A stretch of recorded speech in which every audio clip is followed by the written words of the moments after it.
yung ano, yung bayanihan?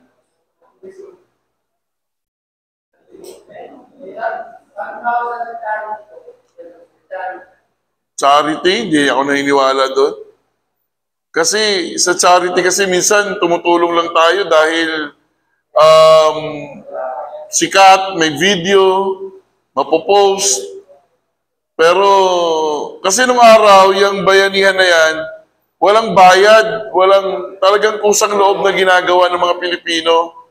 Pero ngayon, hindi na siya masyadong kilala at hindi na masyadong ginagawang bayanihan. Ngayon, lahat may kapalit.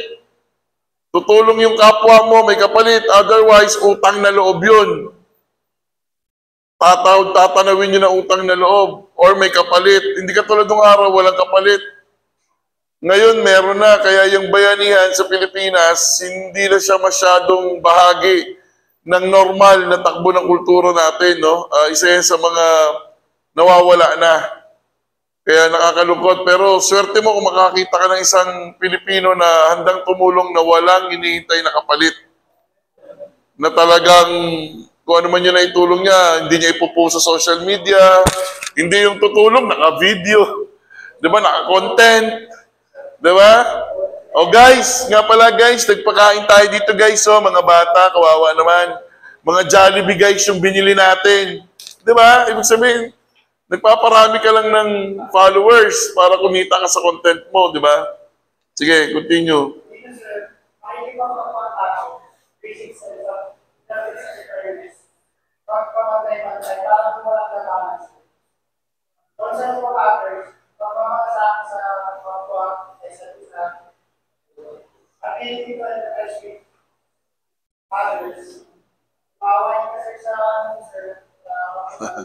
Pati yan, nawawala na sa atin.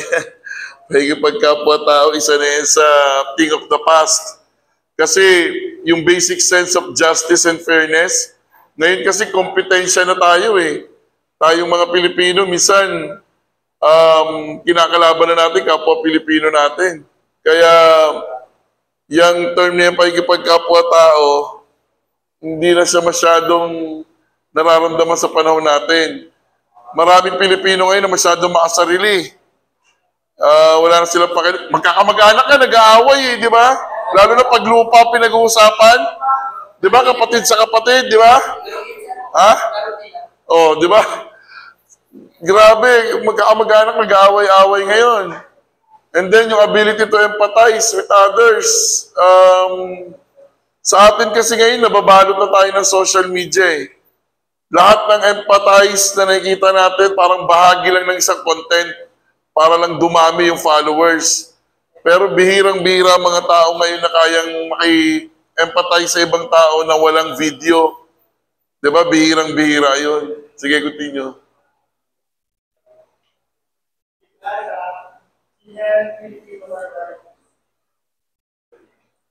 Inherent, minana.